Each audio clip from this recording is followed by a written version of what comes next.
This is just a quick update video for the spells data pack. I made an update recently, adding a few new spells, and I also made some other changes that I'll go over in this video. So the three new spells are Kinetic Shield, True Invisibility, and Ghost. I won't go over the crafting recipes in this video because they're on the Planet Minecraft page and you can find them there and it's really easy.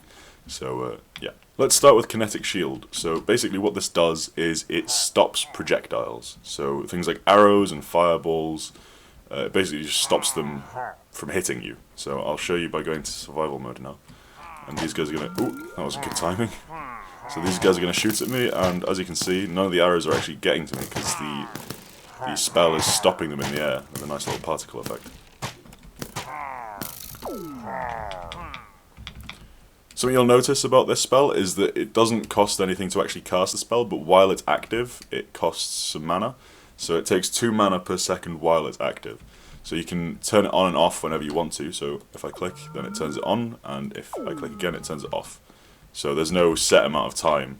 So you can just put it on for a second, like a half a second, if that's what you want to do. Or you can have it on for as long as you can have it on. This spell also makes fighting ghasts a lot easier. So if I switch over to survival mode, watch this. Oh, okay. So if I stop, there we go. It just stops the fireball. Oh, bloody hell! Never had that happen before, but yeah, there you go. It stops the fireball, and you can just punch it back at the ghast. Oh, ran out of mana. Crap. But you get the point.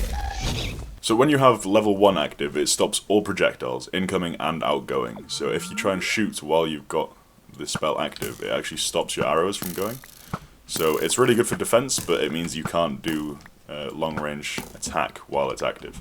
And that's the main difference between level 1 and level 2, is that if I use level 2 now, then obviously it stops the enemy from shooting me, but I can shoot the enemy, so it stops only the incoming ones. So level 2 you can attack and defend, level 1 you can't attack, you can only defend. Moving on, now we have True Invisibility. It's pretty simple. Basically, when you use potions of invisibility, it turns you invisible, of course, but there's still particles, and it's kind of annoying when you're playing with people, because they can obviously see the particles, so you're not actually invisible. This spell literally just makes you invisible, but without particles. It's a really simple command to do, but I figured I'd make a spell about it, or a spell from it as well. So obviously if I go into third person now, cast it, and I'm invisible. And then if I click again, I uncast it, and I return to be invisible.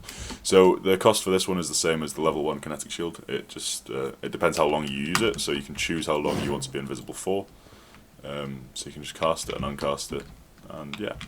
Last but not least is Ghost. I was kind of hesitant to add this because it might be considered a bit like cheaty, I don't know, but it's quite fun to use, so I figured I'd add it anyway. Basically, it turns you into it puts you in spectator mode for like 2 seconds.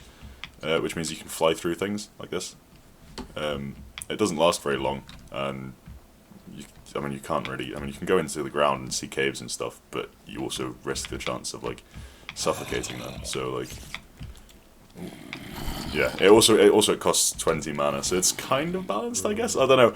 Like I said, I was kind of hesitant to add this one, but I added it because it's fun, and that's what it's all about at the end anyway. So yeah, but it's very risky because you can get yourself caught in the ground and then suffocate if you haven't got enough mana to get yourself out.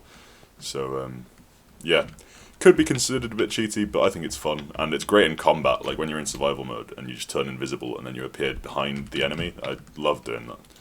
Like I actually made a video on something similar to this, like when I first started the channel. But yeah, anyway, that's Ghost. One of the changes that I made was that I changed Fireball and Ice Shard. So they were slow raycasting before. So that basically means that it was a function. Well, no, it wasn't a function. It was an entity moving forward 1 block at a time. So it was like, yeah, it was slow raycasting is what it's called. But it was that. But I've changed it to use motion tags instead. So the motion's actually a bit smoother and it goes a bit faster as well. It's just a small change, but it just makes it ever so slightly better. So I figured I'd let you know. And the other change is that when you're not holding a spell, it won't show you how much mana you have. So I did this just to make sure that it's compatible with other data packs, because there's a lot of data packs use the action bar for displaying information. So I figured I'd make it only display that information when you need that information. But I am planning on completely changing the mana system when 1.17 comes out. I've already started working on it. But you'll see what I mean when I make it, when I release it. But yeah, that's everything for now. I hope you enjoy the new spells, and yeah, have fun.